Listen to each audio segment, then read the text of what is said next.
Bueno, estamos con los doctores Jorge Avendaño y con Ronald Gamarra, procurador de la República.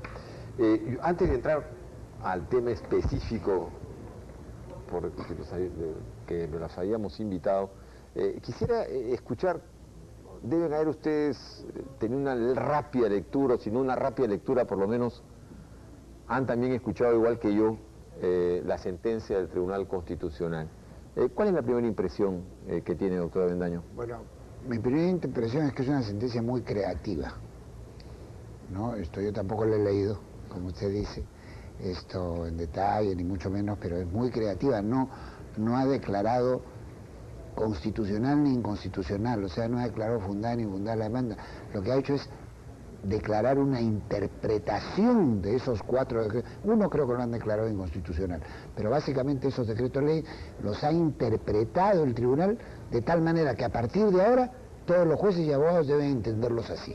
Ya. Con lo cual no se ha creado ese vacío legal que pudo haberse producido de haberse declarado inconstitucional. ¿Y esa es una atribución del Tribunal Constitucional? Sí. O sea, el Tribunal Constitucional no solamente está para decir esto es constitucional o inconstitucional, sino también puede hacer lo que usted está diciendo. Y a menos que eso lo quiso reducir el fujimorismo.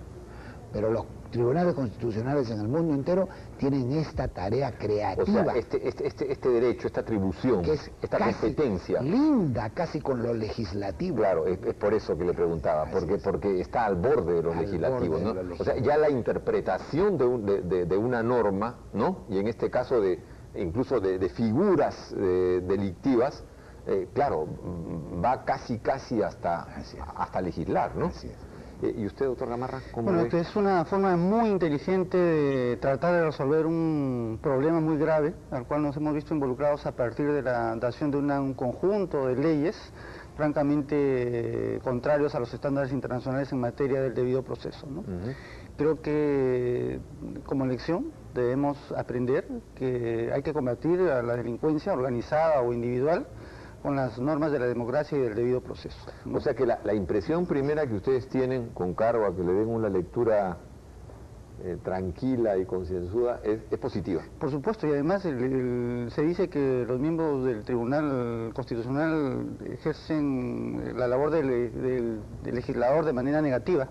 Yo creo que con esto nos están enseñando que también pueden ser de alguna manera legisladores en sentido positivo, ¿no? Claro, eso es lo que estábamos conversando, ¿no es cierto? Cuando el tribunal interpreta, ya no solamente es en un sentido negativo, sino... Así es, no solo va a decir que esta norma es inconstitucional, sino ahora nos está demostrando a partir de interpretaciones con base académica en Europa, que también es posible ponerle un contenido constitucional a una norma que de buenas a primeras presenta un texto que parecería o es francamente o directamente contrario a la Constitución. Y una cosa, sí. Santiago, perdón si puedo hacer una... La gente está un poco asustada con todas estas historia de que se van a... ¿no? Y con muy asustados. Pero que van a salir de la cárcel. El tribunal no tiene la culpa de que se haya creado un andamiaje jurídico que estaba mal desde sus cimientos. Quien tiene la culpa de eso es el fujimorismo. Cuando una obra está mal construida, el culpable no es el que lo detecta hoy que se cayó el edificio. El culpable es el ingeniero que la construyó. Y eso es lo que pasó con este andamiaje legal, se construyó mal. Y además no hay más camino para regresar al Estado de Derecho que tomar, entiendo, este tipo de decisiones. No podemos andar con el Estado de Derecho a medias, ¿no? Lo han hecho con acierto, ¿no? Ahora, cambiando algo de tema, en los últimos días ha habido una, no sé si polémica, pero ha habido una cierta cruce de opiniones del presidente de la República, Alejandro Toledo, y el Poder Judicial. ¿Tiene atribución el presidente de la República para opinar como está opinando o es una injerencia en el Poder Judicial como han declarado algunos de los magistrados más importantes del Poder Judicial, tanto el presidente de la Corte Superior de Lima y también el presidente de la Corte Suprema? ¿Qué opina usted? No, yo creo que sí puede opinar el presidente de la República como cualquier ciudadano. La Constitución de la República reconoce el derecho a opinar. Quizás el presidente se equivocó un poco en la forma, ¿no? O sea, las palabras empleadas, lo que fuere, pero él que está reclamando justicia rápida, y él está reclamando acierto y dejando a salvo que él respeta la autonomía del Poder Judicial. ¿Cuál es el límite? Porque entiendo que hay un límite, ¿no? Yo me acuerdo con Fujimori, cuando declaraba Fujimori contra sentencias o contra posibles sentencias a tomar en el Poder Judicial, bueno, muchas voces criticaban esas declaraciones como intromisiones en el Poder Judicial, al margen de lo que después se descubrió, ¿no es cierto? Al margen, no estoy hablando de eso, estoy hablando de las declaraciones que hacía Fujimori frente a varias sentencias y las críticas que recibía. O sea, ¿no estamos juzgando con dos parámetros distintos en este caso? Bueno, yo no creo, ¿no? Para empezar, Fujimori intervenía de otro modo, intervenía cuando el asunto estaba a punto de resolverse, y además ya teníamos por lo menos sospechas, si no la certeza, sospechas muy fundadas de que el gobierno estaba controlando el Poder Judicial. Aquí no, aquí hay una opinión, y eso lo va a explicar el doctor Gamarra ahora mejor que yo seguro, aquí hay una opinión de un juez, un informe de un juez, no hay sentencia alguna, un informe de un juez que ha considerado que Montesinos no es responsable, no tiene responsabilidad en un delito de tráfico de drogas y en un delito de la marcha de los cuatro suyos. Entonces, él simplemente expresa su desagrado por eso y aprovecha la oportunidad para reclamar mayor celeridad. Ahora, ¿no hay el peligro, doctor Gamarra, que esto se convierta en una campaña por parte del Ejecutivo? Porque bueno, declarar una vez como que está bien, ¿no? Pero cuando ya son 2, 3, 4 veces... Bueno, yo no veo sinceramente nada de malo en que el Ejecutivo o cualquier persona se pronuncie de manera reiterada, ejerciendo control público sobre los actos jurisdiccionales, ¿no? O sea, eso me parece de lo más natural, de lo más democrático. Una cosa es opinar, criticar o coincidir con determinados fallos o actuaciones judiciales, y otra muy distinta es intervenir, presionar. Influenciar. Pero, a ver, estamos hablando poniéndome de abogado del diablo. Una opinión del presidente de la República, que no es una opinión de cualquier ciudadano normal, ¿no? Y corriente, ¿es una presión política o no es una presión política? En un Estado de Derecho, la declaración del presidente de la República, por más presidente que sea, es la opinión de una persona. Y así de cualquier persona, así como debe ser tomada por un Poder Judicial independiente, así es como debe ser tomada. O sea, es de una persona y punto. Yo estoy seguro que el presidente de los Estados Unidos opina sobre un fallo de la Corte Suprema y eso no produce influencia alguna, ni cambia en ningún sentido el modo de pensar de la Corte Suprema. Ahora, por otro lado, yo creo que lo que ha hecho el presidente de la República en este caso es expresar una preocupación ciudadana. Así es. Creo que todos tenemos de alguna manera injerencia, o aquellos que no la tienen, están absolutamente preocupados por la situación de la marcha del Poder Judicial y cómo andan los procesos anticorrupción, por supuesto. Ahora, vamos a eso. En el caso en estos dos casos, en el caso de la marcha de los cuatro suyos y del lavado de dinero, del narcotráfico, que ambos han sido, digamos, desestimados por los jueces. Acá hay una responsabilidad del juez o del fiscal que hace la acusación. Bueno, aquí no hay responsabilidad de nadie. No hay responsabilidad de nadie, son simplemente opiniones respecto de un hecho que está siendo sometido a debate judicial. No, pero perdón, el juez, yo no conozco el expediente. Fíjese, yo soy abogado del Estado, pero yo a usted le puedo decir que los hechos tienen que ser probados en el proceso. Y eso y la carga de la prueba recae en el Ministerio Público. El Ministerio Público puede considerar que hay hechos más que suficientes que están demostrados. Y el juez puede ser de otro parecer.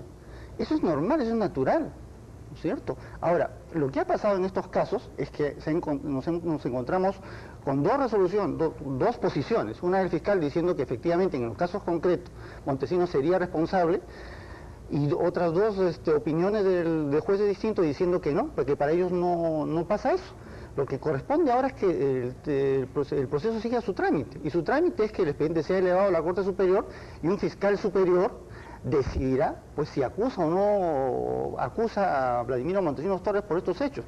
Lo que los ciudadanos tenemos que acostumbrarnos es, por supuesto, a respetar las opiniones y los actos jurisdiccionales. Podemos estar de acuerdo o no, Una cosa muy distinta es que por el criterio un tribunal o un juzgador entienda que no hay delito o no hay responsabilidad, y otra muy distinta es que por otros motivos, malsanos, interesados, considere que allí no hay delito. Pero no, creo que no estamos en esta segunda posibilidad, estamos hablando de jueces que se pronuncian porque considera que la prueba no es suficiente. El Ministerio Público y la Procuraduría están en absoluto desacuerdo, pero somos respetuosos de esa decisión del magistrado. O sea, la cuestionamos, no estamos de acuerdo. ¿Usted sí cree que digamos, en En el ambos informe casos, presentado, en ambos casos hay prueba que demuestra la comisión del delito y la responsabilidad en ellos, en este, de Vladimiro Montesinos Torres? Sí, pero nosotros somos respetuosos de la decisión del judicial. Y lo No pelearán estamos en de la corte. acuerdo.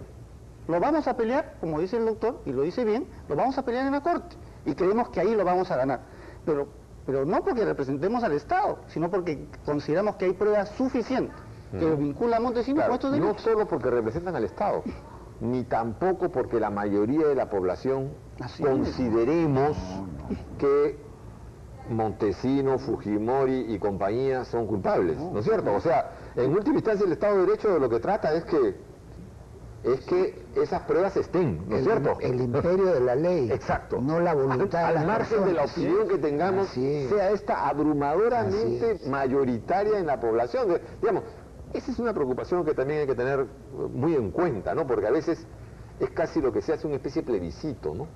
Y hay que ser cuidadoso. Ahora, cuando usted dice que hay pruebas, ¿es posible tener conocimiento o hay una reserva en el Bueno, en principio hay una reserva en el periodo de la instrucción que ya Pero, terminó. por ejemplo, pero- ahora, cuando usted dice en el asunto de la marcha de los 4 suyos, Bueno, yo creo que hay evidentemente- algunas pruebas. ¿Cuáles serían, por ejemplo? Evidentemente, o sea, que Montesinos monitoreaba todo el tema. Existen videos y audios que demuestran cómo se armó el tema de los 4 suyos, ¿no es cierto?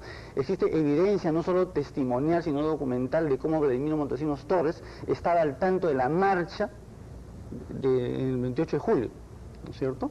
Está demostrado cómo Vladimiro Montesinos Torres hace la llamada al general para que se retiren los anillos y dejen de desproteger él la hace, ciudad. él Claro hace. que sí, eso está demostrado, esto está en autos. Y lo admiten. O sea, no se incluso puede sancionar propios entonces, generales. a los operativos, También, hay no, que... digamos, solo digo, no se puede Solo, sancionar por solo supuesto los que no. operativos y Pero, no a quien, ojo, pero a quien ahí dio la directiva. Vladimiro Montesinos Torres no es solo el autor intelectual, un hombre que está atrás y que no hace mayor actos criminales. Ok. Él tuvo una participación directa. Sin él, esos actos no se pudieron llevar a cabo. Ahora, doctora Avendaño, una pregunta final, sinceramente es parte de podría ser casi una conferencia, pero apelando a su capacidad de síntesis. El Poder Judicial se ha intentado reformar en la última década, por lo menos en la última década. No, en el último siglo, o antes. Bueno, sí, ya usted seguramente sabrá muchísimo mejor que yo. Desde fuera, desde dentro, han habido varias estrategias de reforma del Poder Judicial. ¿Cuál cree? ¿Existe una o cómo? ¿Qué opina? ¿Qué cree usted? Yo le voy ¿Qué a hacer, en contestar, todo caso? yo le voy a contestar con una opinión que me dio un experto norteamericano hace aproximadamente 5 años, que había vivido la experiencia de reforma del Poder Judicial en muchas partes del mundo. Me dijo, en ninguna parte que yo conozca, la reforma del Poder Judicial ha nacido del propio Poder Judicial. ¿Esto significa qué? ¿Crear una nueva comisión de...? Bueno, tampoco podemos avasallar al Poder Judicial. Yo creo que al Poder Judicial hay que darle Porque los tampoco ha recursos. funcionado ese mecanismo acá, ¿no? Tampoco. Lamentablemente. No, al contrario. A un costo Al altísimo, contrario. ¿no? A un costo altísimo, ¿no? Yo creo que al Poder Judicial hay que darle los recursos necesarios, hay que darle las leyes necesarias para la reforma y hay que darle el apoyo necesario para colaborar con el propio Poder Judicial. No solo el Poder Judicial, tiene que intervenir la opinión pública, la prensa, los académicos, en fin, mucha gente tiene que intervenir, los políticos, pero el Poder Judicial básicamente respetando su autonomía. Bien, quiero agradecerle a usted, a ambos, al doctor Jorge Avendaño y al doctor Ronald Gamarra por haber estado con nosotros y a ustedes también, por supuesto, muchísimas gracias. Quédense en el especial de las 22 y nosotros nos estamos viendo nuevamente el próximo lunes. Hasta luego.